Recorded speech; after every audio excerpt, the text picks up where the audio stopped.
We're a messy creature. And I want to point to that because one of the things we do really good at messing the world up is embedded in the poem itself. You'll notice that it says, "Presume not God to scan, the proper study of mankind is man." And I grew up in a time when you no longer could use that word to mean every human being. Although I've noticed slippage in recent years. We're drifting back to that euphemistic rendering of all human beings as being essentially male but with something missing. There were countless efforts before our modern times when women stood up and said, "Hey, I count too." We can name some of the names.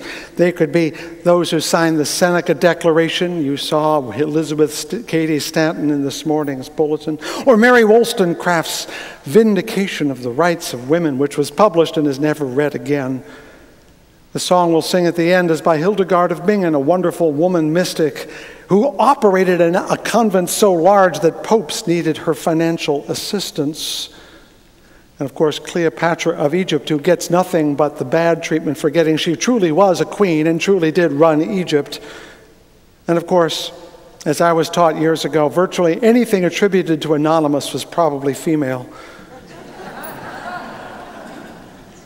But for every daring woman we can find, and we find plenty of them if you look hard enough, thousands, if not millions, were silenced by religion, by law, by custom, and by violence. I'm saying nothing new here, especially to this crowd, but to note that in our comparatively better times, we are scarcely above other times, and with very little effort could slip back into much more pejorative and dangerous times for women. In other words, the veil may have been dropped, but it has not been burnt. It could be raised again with very little effort, which is why this picture of women in Islam bothers us so much. Part of it is because we think, well, we're better than them, but the reality is they're more than us. Not Islam necessarily, but the state of women being subjugated is much more universal than we like to acknowledge. Not that we are free of it here in the United States, far from it, but the state of women beyond what might be called industrial society is dreadfully more precarious than even we enjoy. And of course, that's why it's so easy to focus on Muslim women, because we can say it's because of their religion and we don't have that problem, so we can ignore them. But focusing on women in Islam literally veils us from the fact that women are generally less free and generally less secure all over the planet. And this became clear to me as I was reading Nicholas Kristof and Cheryl Wu-Dunn's book, Half the Sky. He's the one who will be here in 8 days. If you fail to hear him, you will be unhappy with yourself.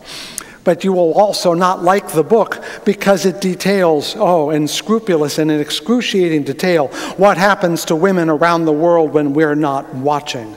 Issues much more vast than questions of modesty or even reproductive freedom. Sexual slavery is endemic in this world. Millions of women literally sold into slavery for the purpose of sexual exploitation. We should talk about violence against women, which is endemic everywhere. And we're not just talking about the way men beat their women in the United States, but the way they are killed, burnt, maimed, and otherwise demolished in other countries. And finally, the state that they lift up of maternal mortality. I know that we are disparaging sometimes of our overly medicalized obstetric world, but the reality is that in Africa, fistulas, which open up when you're given poor maternal care, mean that women become pariahs. There are millions of them throughout Africa. We talk about maternal morbidity that is astonishing and heartbreaking. I won't give you the details. They are all here. You need to read the book. And I'm not here to depress you at all because they are offering a message of hope, which I will get to in a moment. I'm calling your attention to this because if we are so good at creating such great buildings and majestic societies and grand statements of rights, why is it that women are still perishing in numbers that are in excess of 100 million? Yes, by one estimate, there are 100 million missing women on the planet. Missing meaning in slavery, meaning in some form of chattel ownership, in some form of invisibility, or literally quite dead. Of course, I could do all the numbers all the time. I should do more like what Christoph and Wooden do and give you stories, because numbers numb us, don't they? We just see the numbers and we give up and say, how can I do anything? I'm here to tell you something you already know. Every one of us has a story of women's oppression to tell. Every one of us, male and female. A story of women struggling in ways that they shouldn't have to. I'll tell you only one of the stories I have. And of course, the circumstances have to be changed to protect some of those whom I care about. About 39 years ago, when I was between my first and second years in college, I was the volunteer eventually. No, I was actually the paid coordinator for a teen drop-in center in Grosse Pointe, Michigan. Yes, children in Grosse Pointe have problems. Surprise, surprise. And my job was to open the drop-in center and the clinic that was attached to it, a clinic designed primarily to do pregnancy testing. Believe it or not, girls in Grosse Pointe get pregnant.